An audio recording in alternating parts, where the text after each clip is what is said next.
Hello बच्चों, कैसे हैं आप सब लोग। स्वागत है आपका हमारी आज की हिंदी की क्लास में। तो आज हम करेंगे पाठ्य पुस्तक 1 का अध्याय 13 विसर्ग की मात्रा वाले शब्द।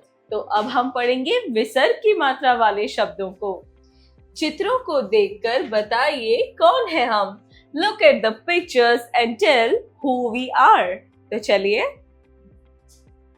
ये है एक ऋषि की चित्र जो तप कर रहे हैं। तो हम लिखते हैं त प्लस प प्लस विसर्ग, तो ये बनता है तप। और विसर्ग को हम अंग की मात्रा भी कहते हैं। ये क्या है, बच्चे जो है सुबह सुबह प्रार्थना कर रहे हैं, तो सुबह को हम प्रातः भी बोलते हैं। तो हम लिखेंगे प्र प्लस आ की मात्रा प्लस त प्लस विसर्ग, तो ये बना हमारा प्रातः। और ये क्या है, एक औरत रो रही है यानी कि दुखी है, तो हम लिखेंगे द प्लस उ प्लस विसर्ग प्लस ख, तो ये बन गया हमारा दुख। केवल पठन हेतु, ओनली फॉर रीडिंग। तो चलिए बच्चों, ऐसे शब्दों को पढ़ते हैं जिनमें विसर्ग लगा होता है, जैसे छ, अतः, पुनः, नमः, प्रातः, शब्दशः, निसहाय, प्राय, अंततः, फलतः, मूलतः, स्वतः, दुस्साहस, निसंकोच। तो बच्चों, हमने पढ़े ऐसे शब्द जिन पे लगता है विसर्ग। प्रातः काल, मॉर्निंग टाइम। चलिए पढ़ते हैं। रोज प्रातः 6 बजे उठो, राम प्राय सैर को जाता है। इस पाठ को पुनः पढ़ो, निसहाय की सहायता करो। झूठ बोलने का दुस्साहस मत करो, निसंकोच कहो। तो बच्चों, क्या हमें क्या करना चाहिए, हमें रोज सुबह 6 बजे उठना चाहिए। राम प्राय सैर को जाता है, यानी कि राम रोज सैर को जाता है। इस पाठ को पुनः पढ़ो, तो इस पाठ को पुनः पढ़ो यानी कि दोबारा पढ़ो। निसहाय की सहायता करो, यानी कि जिसके पास कोई सहायता नहीं होती है उसकी सहायता करो। झूठ बोलने का दुस्साहस मत करो, और झूठ बोलने का जो है कोशिश मत करो। निसंकोच कहो, यानी कि बिना किसी संकोच के कहो। तो हमने देखा ऐसे कितने सारे शब्द होते हैं जिन पे जो है विसर्ग की मात्रा लगती है।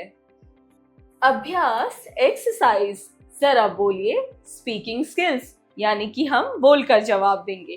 प्रश्न 1, दिए गए शब्दों को बोलकर पढ़िए। Read the given words allowed. तो चलिए पढ़ते हैं। प्राय, प्रातः, नमः, पुनः, निसंकोच। जरा लिखिए राइटिंग स्किल्स, यानी कि हम लिखकर जवाब देंगे। प्रश्न 2, दिए गए शब्दों से रिक्त स्थानों की पूर्ति कीजिए। Fill in the blanks using the provided words, यानी कि बच्चों हमें यहाँ कुछ वर्ड्स दे रखे हैं और हमें क्या है, इनमें से जो सही है उसको इसमें भरना है और वाक्य को पूरा करना है। जैसे क, डैश उठकर पढ़ना चाहिए, तो हमें प्रातः उठकर पढ़ना चाहिए। ख, पाठ डैश पढ़िए, तो पुनः पाठ पढ़िए। ग, तुम डैश आगे बढ़ो, तो तुम निसंकोच आगे बढ़ो।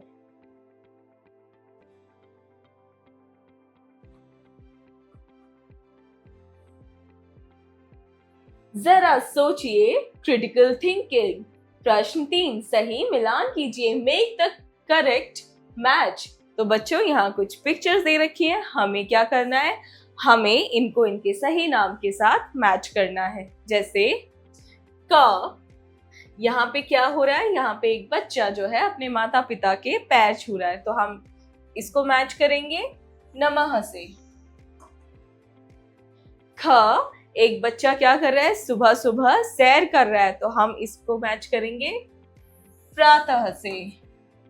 ग यहाँ पे एक जो ऋषि है, साधु हैं, वो तप कर रहे हैं, तो हम इसे मैच करेंगे तप से। तो बच्चों, इसी के साथ हुआ आपका ये अध्याय पूरा। मिलते हैं अगली क्लास में।